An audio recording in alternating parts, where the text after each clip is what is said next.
Well, hello there. How's it going? Matt here. In the offices of a company called AZUB. AZUB makes exquisite recumbent bikes and trikes. I stole that one from Pat at TerraCycle. They make exquisite recumbent parts. But at AZUB, they make exquisite recumbents.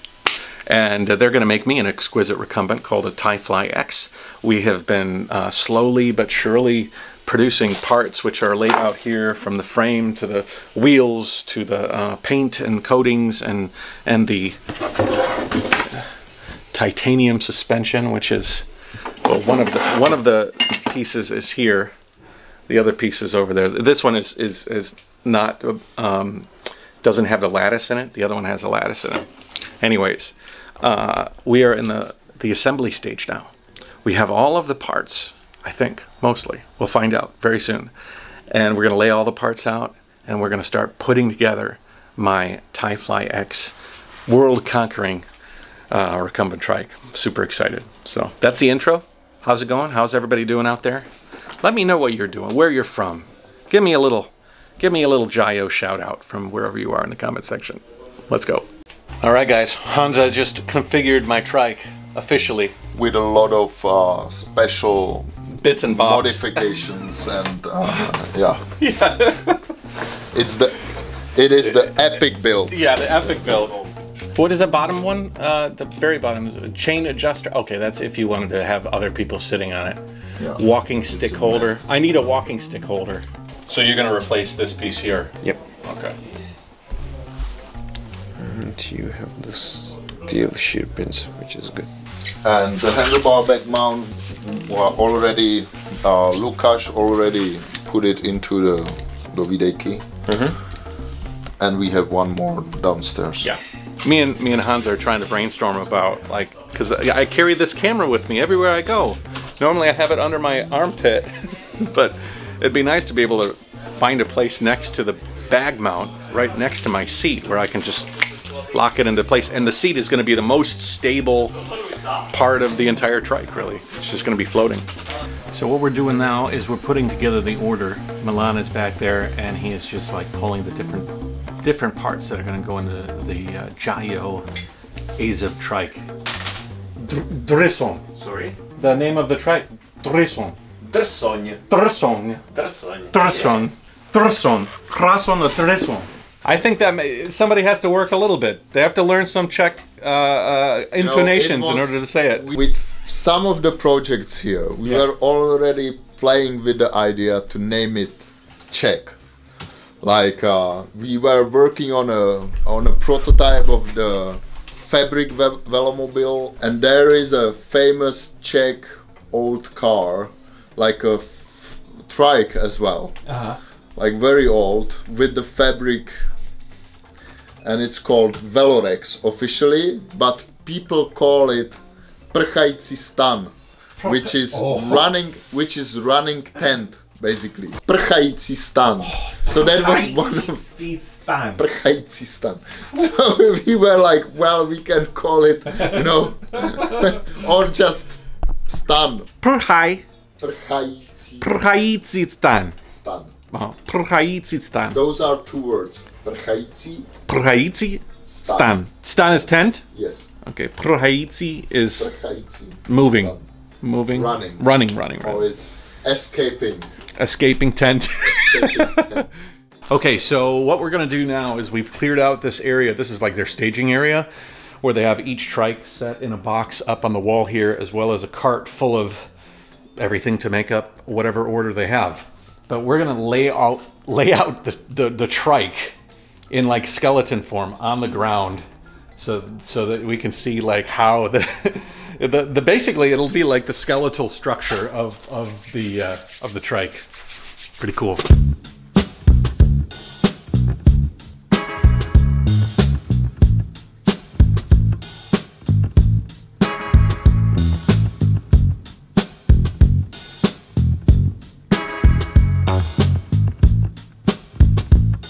All right, guys, this is my trike in its skeletal form.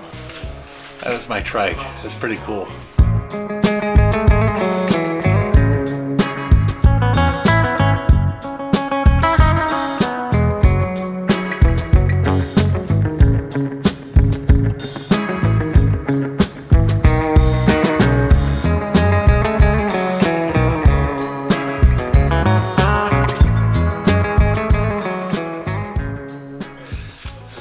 was a very funny bit right there. We had the drone up at the ceiling and we had to like take piece by piece. My thighs are burning because of all those squats down to get each little part. I hope you enjoyed that bit. That's funny.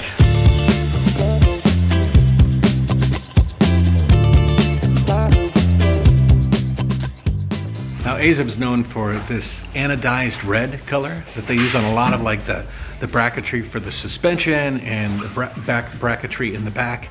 So no matter what color you choose, you often get this little red accent, and it's actually kind of cool. It really it adds like this nice little touch, this little taste that like really makes everything look pretty neat.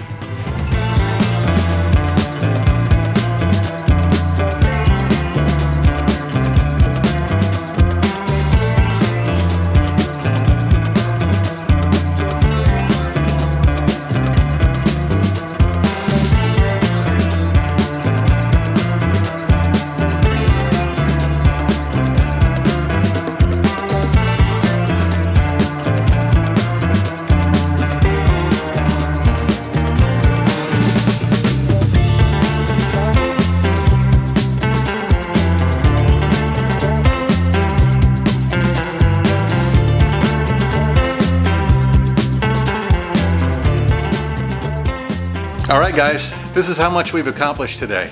That's Peter. He's the mechanic. He's building the trike. So today we finished the rear fork. We did the rear suspension. Well, you did. We did the steering. We did the suspension, front suspension, and we did everything involved with the steering and the front end. That's pretty cool. Good job. Tomorrow, I think we will have a finished trike. Maybe we'll take it to the brewery tomorrow. Budete to mít hotové zítra? To the brewery.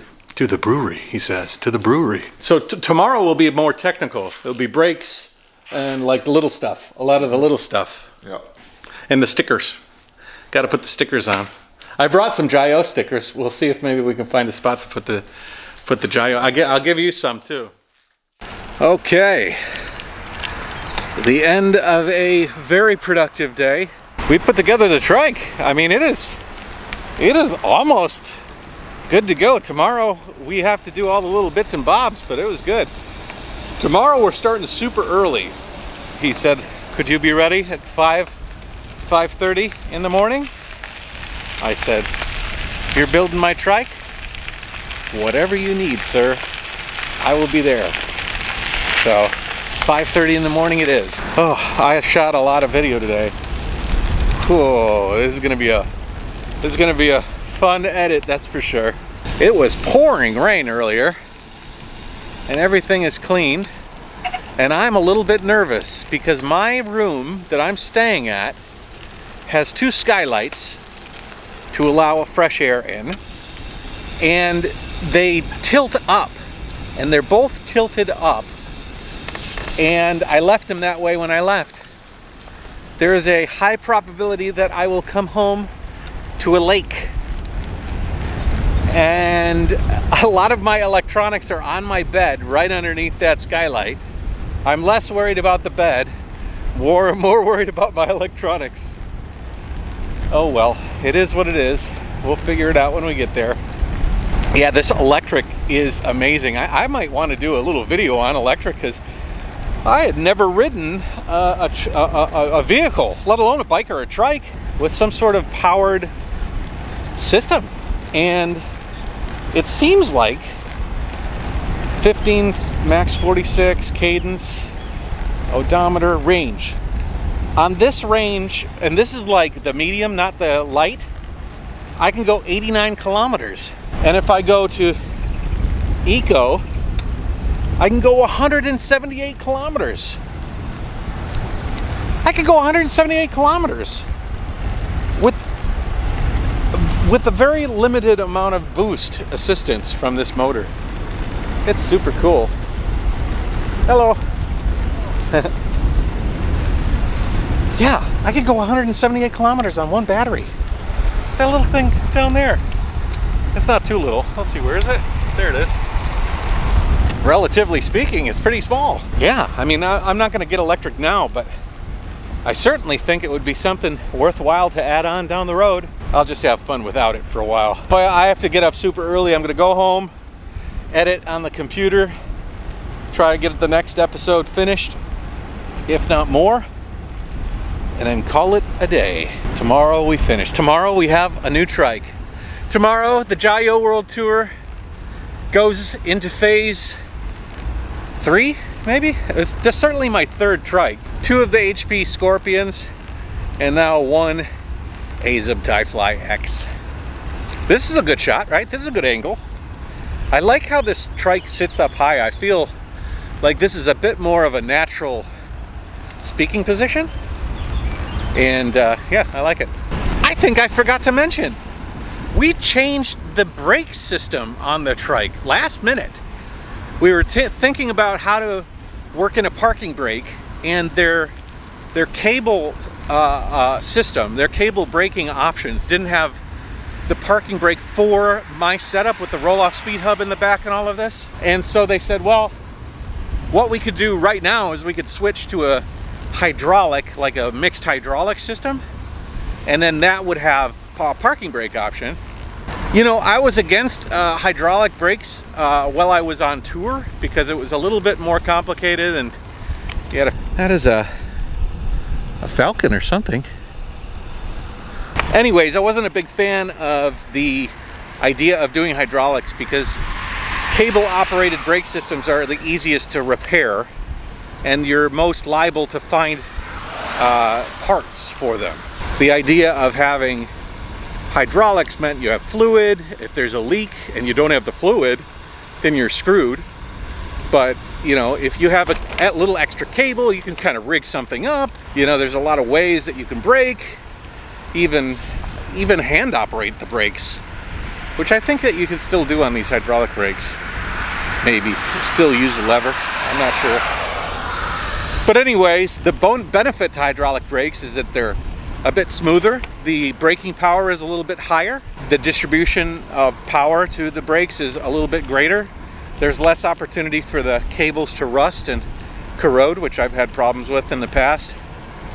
And you know what? If I'm riding in North and South America, I should be able to get a repair if I want to. So there we go. We have switched to hydraulic brakes. We had some rain. It looks like we might get some more.